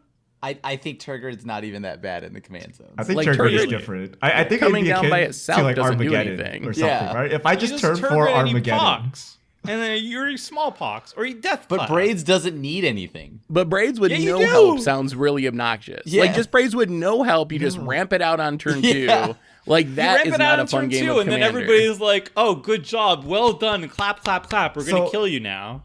The difference with Turgid is Turgid is just a powerful card. It's just a powerful card. Braids denies you from playing Magic. That's the difference. Temporarily, and then you just gang up and kill it. It's like if they don't have a Bitter Blossom or equivalent to keep the lock going, then it's not even a lock. It's like you want to promote, right? Where it's like a game delay. It's like everybody take a 5-minute break. Like, so Shahrazad should be fine, right? That's just a 2-hour break, right? But my point is, what if you remove Braids, then you're going to allow people to actually play Braids in the 99, where she's fair as Turgid or whatever, and nobody's going to be playing her as a commander. And even if they do, this is just like people playing Maryland or something like that. Like, are there not obnoxious kill-on-side commanders that are just absolutely miserable to play against? Is Braids like some unique situation in the command zone that she must be banned, so therefore you can't allow people who want to play her fairly in the 99 to do so? I think not. I give totally the inconsistent argument. They're not consistent about FreeBraids. Right? But to make it consistent, I'd rather Braids be banned than Braids be unbanned. Fixing the consistency. Tomer, right? Even Richard wants it banned. Richard never wants anything banned. Richard Armageddon. I think Armageddon should be banned. I will die on this hill. I don't care. Comment section, you can tar and feather me all you want. I will die on this hill. Braids is not the worst thing to have in the command zone. You could avoid it, and she's fair in the 99. I rest my case. Why don't we just bring back Band? Why don't we just bring back Band as commander then? Like, isn't that the easy? Like, Magic players are smart. I think we can handle having a card that is banned as your commander. I think we can grasp that concept, RC. Like. Why not that? Isn't that the perfect solution? You can just tutor up your commander, though, or you can tutor up the 99, right? Like some percentage of games will be effectively the same as if it was your commander. Like maybe like 15%, 20%, where either you draw it naturally or you tutor it, and then you just come back to the same situation. So is there any benefit to allowing this? I guess, from FreeBraids. that point of view, yeah, no. There's no point in unbanning FreeBraids. At the same time, it's like, isn't it literally Smokestack? Isn't it literally Smokestack, which is legal in the format, and you can tutor it up and do the same thing with? I mean, so maybe the inconsistency. Blood Moon, Armageddon, there are plenty of cards that do effectively what Braids does, right? Yeah, Hullbreacher Wheel is fun. It's fine. Hullbreacher Wheel is fine. It's absolutely fine. It's like Braids with Flash. It costs 1 less mana, 2-card combo, easy. Is it though? But no, it's fine. But is it though? No, it's fine. I would be fine with Braids. Braids is an exception. Braids is exceptionally bad in the command zone, and we can't allow. I think Braids causes a time issue where if you don't know what you're doing or you're malicious, you just slow the game down by 30 minutes for no purpose, right? When have they cared about that? Scrambleverse is legal, Richard. Scrambleverse is legal. fun. Scrambleverse is fun. We're talking about how long it takes to resolve. I mean Armageddon is legal, right? You could just turn 4 Armageddon on an empty board and just like waste everyone's 45 minutes, right? But Armageddon is banned as a commander. But we should get it. We should fix that, right? We shouldn't allow more of it. We should like fix it and make it consistent, right? All right, leave a comment down below. I mean, what about Erayo then, Tomer? Like, moving on. Do you feel the same about Erayo? Because that's another like, it's the same Erayo thing, right? actually affects your opponents only. Like you could just flip it with literally anything. All right, we're going to Erayo. This is a Moonfolk. So Moonfolk are actually such a powerful tribe that one of their very few members are actually banned. This is a 2-mana. Wow, where's the Moonfolk. Kithkin on this list? what's up? No Kipkin ban. We could already see the level of tribal totem pole this is. So it's a flying 2-mana. Whenever a 4th spell of a turn is played, flip or cast, flip Erayo, and then the other side is Erayo's Essence, which is an enchantment. Whenever an opponent casts their first spell each turn, counter that spell. This is fine. I'm already throwing it out there. This is fine as well. You know what? I don't even care because you can just you can get out like Jewel Lotus and all these 0-mana spells. You know what? FreeBraids. And if Erayo has to come with too, that's fine. I'm okay with it. It's even better. It's way better than Braids because it only affects your opponents, and you just have like Jewel Lotus and nonsense that's available online. So this is actually a powerhouse that would scare people and be like CDH worthy, unlike Braids. But you know what? I'm okay. I'm just gonna unleash the gates of hell. Let's have a Erayo. What are your thoughts? I feel love this that card. exactly the same as Braids. Like, you should not be able to play it as your commander, but in the 99, it's perfectly fine. I loved this card in standard. I love this card do. everywhere. But I don't want to see this card. Like, I think this card should stay banned. I actually think with this is not, Braids. like unironically not that bad. Really? You Lotus. what you have to do. Mox okay, Amber, so you Pro turn on Mox. this, okay, fine. And then what you do as an opponent is you play some bad card, right? Crossing You only need grip. one removal spell, right? You need to play a spell and then a removal spell, right? You don't have to do like double removal. I don't know, It's Rich. also an enchantment, so you have to have enchantment removal. Oh, it's Like, enchantment? removal. That It makes it flips better into though, an right? If you're enchantment. in Yeah. red, you're just like, Yeah. I guess I can't help. Like, remember when I like, played yeah, Decree of yes. Silence? And y'all were already like upset I about blocked that out. It's the same as like Like when 10 Crim times counterbalance scarier than tops, Braids. right? You need to conserve your resources and then like unload them all at once and remove it, and then Yeah, kill but- Crim, This is right? legit 10 times scarier than Braids. I'm gonna throw it out there. Legit 10 times scarier than Braids. But As a y'all, commander, I would agree. y'all are like, oh, Braids, it's too much.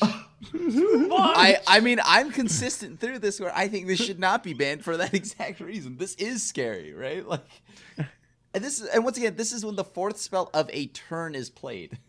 So if your opponent interacts and then you interact back, like, oh boy, we're getting close now, Well, right? I think it's even easier than that. In a format where Mana Crypt, Sol Ring, Mana Vault, Jewel Lotus, Mox Amber, Crow Mox, the older ones that are like reserve list, all those Fast stuff are mana. illegal. It's silly. It's silly to cast 4 spells in the turn. The turn that you cast it. You could turn one this and flip it, right? Yep. Like, this would be spell 2 or spell 1 Yeah, of I mean, 4. the assumption is you turn 0, flip this, right? Yeah, Like, can the turn table 1, you deal with flip it, it. right? You flip it the same turn you cast it, and it only affects your opponents. You don't need any combos with it. It combos with free mana rocks, which are Tomer, abundant. but how does it get around Croson Grip? All right, moving on. That's right. Moving on. I think we're going long. I think we should go to what we should include in our ban list. Okay, are we gonna just skip? We're gonna skip the rest. I'll just mention them. All right. What are the rest? Okay. Rafellos Llanowar Emissary. It's a 2-green mana dork. It taps for each forest you control. Banned. Obscene amounts of mana. Obscene. Fine in the main deck, Green. not as a commander. Keep it banned. Keep it banned. Keep it banned. Keep it All banned. right, keep it back. Next one, Emrakul, Aeon's Torn, the best Eldrazi, my bae. You that take an banned. extra turn. Keep that banned. Ridiculous. Play dice and Yeah. squirrels. Banned. All right. Banned. Next up, Leovold, Emissary of Trust, which actually seems comical now that we have Hull Breacher. This is a Hull Breacher that is sorcery speed, which is why doesn't it even have flash? I think this was done before 2021. It was 2017 Magic, which is clearly not crept up enough. This card is fine. It's fine. A Hull Breacher in your command zone. No. If it wasn't your commander, then sure, it's just Hull Breacher. But I want Hull Breacher. But look how friendly he is. He's shaking. There's no flash. The flash is what makes the thing on Hull Breacher. Yeah. If this had flash, I would write a strongly worded letter to whoever even came up with this design. Probably the same person who made Hull Breacher, to be honest. Honestly, that person deserves 2 raises. And Notion Thief. I like and Hull Breacher, and I like Leovold. So, oh God. All right, we're done. Okay, so we talked about the cards we want. We that are on the ban list that we want unbanned, and we're gonna finish things off with quickly having one person. If you had to put something on the ban list, what card would it be? So we talked about something we would take off the ban list. Now, what would we put on the ban list is not actually on there. And we're going to kick things off with Krim. What do you want? Green magic. Green. Otherwise, if not, I don't have any actual issues with what's like legal in the format now, because there's no one card. It's more of just like a certain fundamental of like the game, right? Or just like things in the game right now that I have a problem with. More like we had mentioned earlier, tutors. Right, I think tutors are a problem, so there's no one tutor I want banned. I just think tutoring is bad. So because it's a singleton format, I think it should feel like a singleton format, and I don't feel that at all due to the redundancy and how easy it is to just get anything I want. So that's really the main thing for me. There's no one card right now for me. Fair enough. All right, Seth, what do you think? So I tried to think about the criteria we started this whole thing off with that the RC put out, and I think it should be Dockside Extortionist. If you read their criteria, severe resource imbalance, that is the definition of what Dockside Extortionist does, allows players to win out of nowhere. There's lots of combos with it that make infinite mana, or you just get way ahead on mana and win that way. And I think it leads to repetitive gameplay, and I would say it interacts poorly with the multiplayer nature of the format, even though it was designed as a commander card, which is kind of hilarious. But when you have 3 opponents that are all spewing signets on the battlefield, it makes a ton of mana in a multiplayer format. So, and enchantments as well. So enchantments, yeah. Combos, resource imbalance comes from green decks. I'm not even joking. Would you ban this before Mana Crypt, though? Would I ban this before Mana Crypt? Yeah. So I know we're already going long. My secondary card was I was just going to say it should be Soul Ring, but I figured that would probably be an entire podcast episode. I agree with that. So I didn't want to get into Soul Ring here, but yes. Yeah.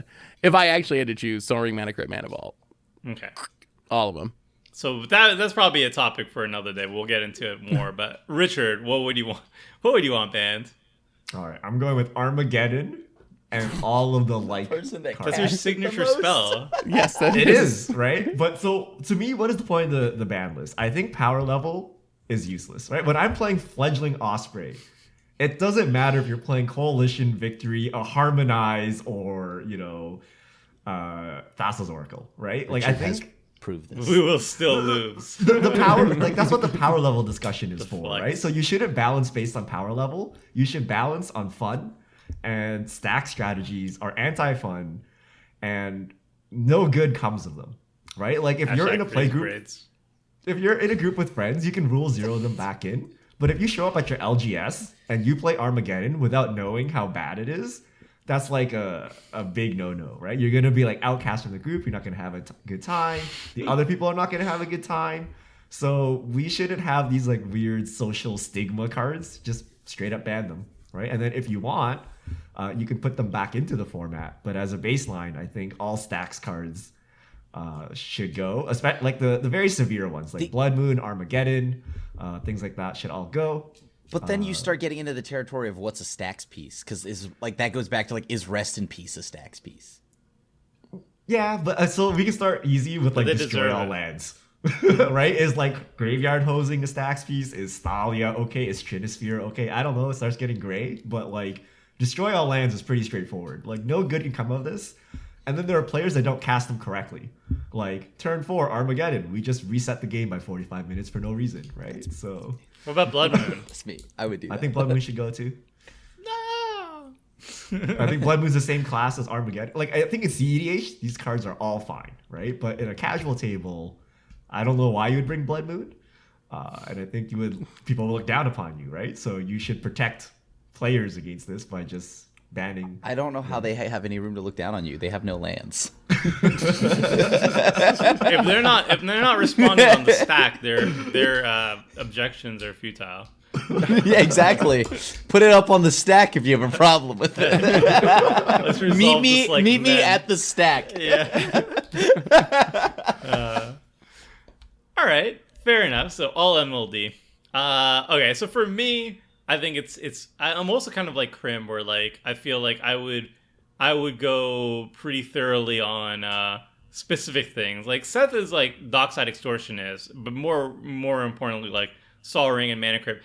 I feel like a guiding philosophy of the format and something that's like quickly devolving it into not what it was meant to be, which was meant to be kind of like this casual battlecruiser of Magic. I think the main culprit are twofold. It's definitely the fast mana, like Dockside Extortionist, but also like Mana Crypt and Sol Ring, and yes, Jeweled Lotus. All those things combined make the format 10 times faster than it was supposed to be, and also the increased prevalence of tutors also kind of defeat the purpose of a singleton format. Like, why was it a 99 singleton format? Why was it not 40 cards and 4 of each card, or 60 or whatever?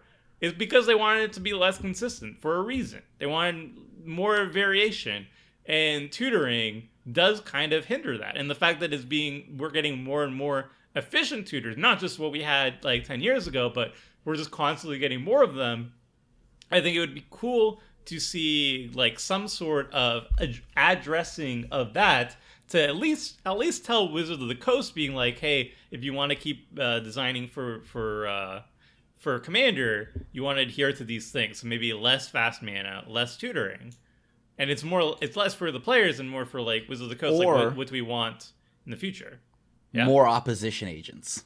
Oh yeah. So if I had to pick a single card, it was Hull Breacher. I'm sorry, I got sidetracked. Hull Breacher, stupid card. Get rid of it. Narset and Notion Thief can go too. No. God, No. I hate it. No. What is worse than watching everyone at the table go, just draw more cards. I'm gonna greed. No, Be a normal person. I'm not gonna greed, actually. Just draw more cards. How about I make that decision for you? You won't greed. There is no decision, Krim. I always greed. Yeah, I mean, yes. I want a Hull Breacher that doesn't work with wheels, and I will be 100% bored with a Hull Breacher. I'm okay with draw denial, but not when it's paired up with wheels. Wheels are just absolutely... And freaking Hull Breacher is just like, I do it at the end step before my turn, and then I freaking Hull Breacher, or I wheel, and then, I guess you didn't have I just had instant a speed vocal removal. double because Telmer just copied what I said. That sounded like me. I hate it. That sounded like me. I hate it. And then you're in blue, so you're also in the thing of counter magic. It's like, if you only had instant speed removal, you could stop it. And they're like, I have instant speed removal. I have a response. It's Force of Negation. I didn't have to pay even mana for it.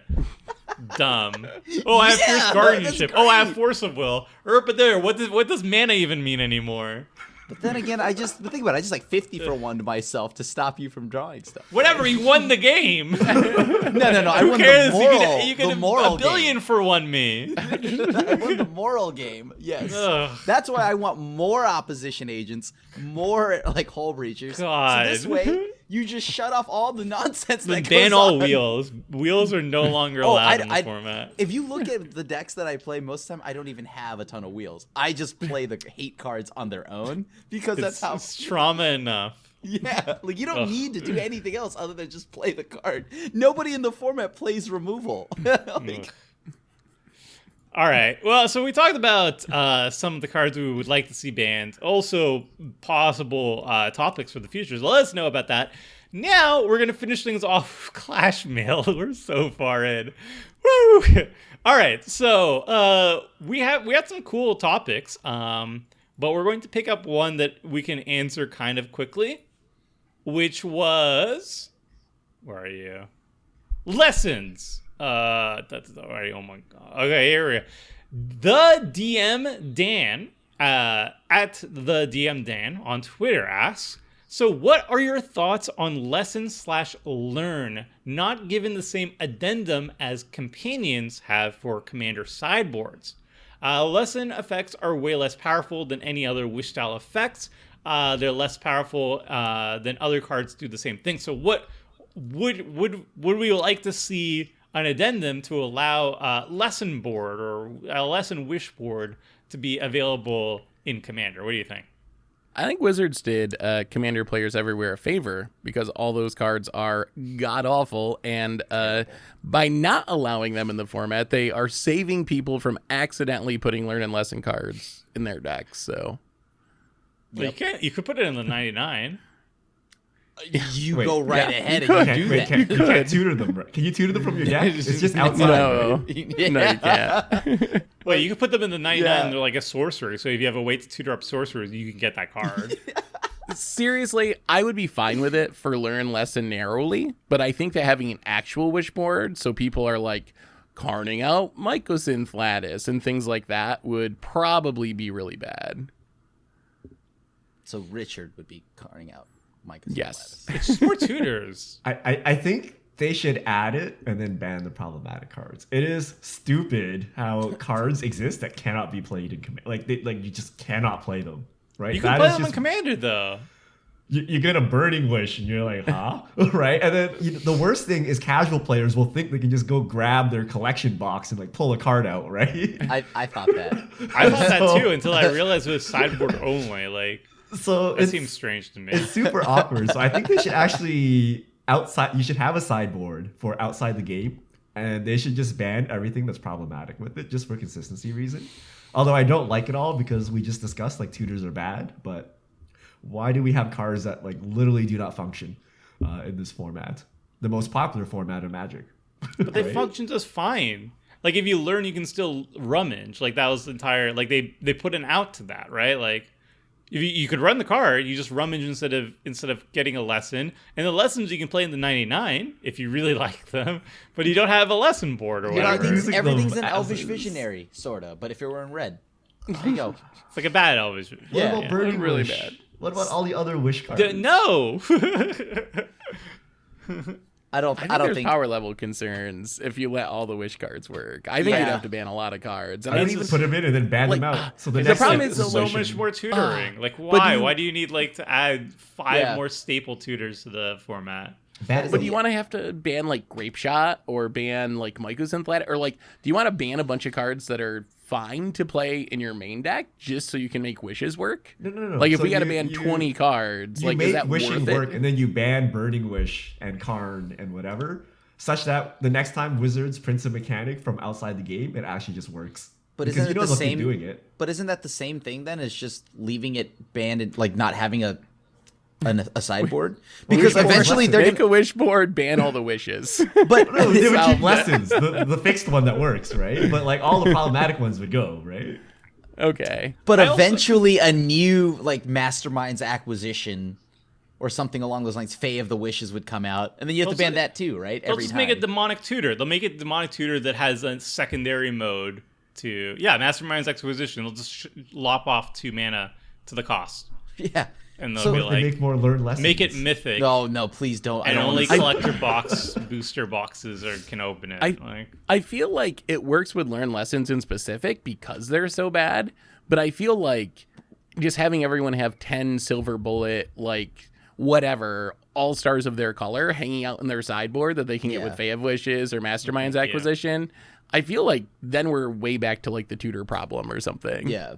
Then these are just extra cards that every deck will run, right? Like, why wouldn't you have then you're not even a 100-card deck anymore, right? So you're a 100-card deck plus a bunch of extra tutors that to find outside of your deck. At that point, you may as well just let Yorion be your commander too, right? or like be in the command zone, you can go to 120 cards. I think Yorion should be allowed. I don't know. I think Wizards should work more closely with these weird things like that don't work in Commander. I feel that should never happen. Right? Wait, are they not allowed to make stuff that doesn't work in Commander though? Like that. Haven't they made enough stuff for Commander though? I guess. But there's not even standard sets anymore. There can are cards you that say don't that work in like 1v1, right? So maybe it's fine. It's just weird that you open a pack of Strixhaven, you get some like learned lesson, and like you can't really play it the way it's supposed to be played. Isn't it more weird that there's literally no such thing as standard sets anymore? Like Strixhaven's not a standard set. What are you talking about? It's a vehicle to get more Commander cards into people's hands. It's not. It's a vehicle to show you how good Eldraine was. We have learned lessons for standard, Tomer. Yeah, that's the standard. They part even of went the set. out of their way to allow you to play those cards. I feel if anything, they need to design less for Commander because they went overboard. Like, yeah, I get it; it's the most popular format, and obviously, I'm biased that I want more cards for Commander. But like, how much? Like, literally, how much product for a Commander player do we need every single year? It's like, it's obscene. How much money do you have left in your wallet? Yeah. how much balance do you have on your credit card? That's the answer, right? Well, like you compare it to like 5 years ago, like how many Commander cards are coming out every single year, and I'm counting Strixhaven too because like I don't think they made the Elder Dragons for standard players. You know, like what are you talking about? They're so good in standard. Yeah. Can't wait to rent the silver. I think we're gonna need a 2021 Commander design podcast next. I think we got a lot of things. We got some ample topics. So leave a comment, like, and subscribe, and stuff. I think that's it, friends. We're pushing the 2-hour mark. We aimed for an hour. We shot over it by a little bit. It's like someone played a braids on turn 1 on our podcast. Yeah. Things slowed down to a halt I didn't expect so much pushback. I'm going to dial on this hill. FreeBraid, #FreeBraids. I don't care. I don't care if I'm the only one who holds this opinion. I am right. And I'm sure there are others that feel the same about like how you do about braids. There's dozens of you. Me right. Dozens. Yeah. Or like the only thing that can save this format is braids, and finally it's unbanned. I'll be like grizzled. I have a full gray beard. I'll be like, finally, my time. Whatever format that needs to be saved by braids, I don't know if I want to play that. To be honest with you, Commander 2022, you'll see. All right, so that's it, everybody. Thank you so much for the #Clashmail. And if you want to have a question answered very late into a future podcast, just go on Twitter, use the #Clashmail, hashtag, I guess it's called.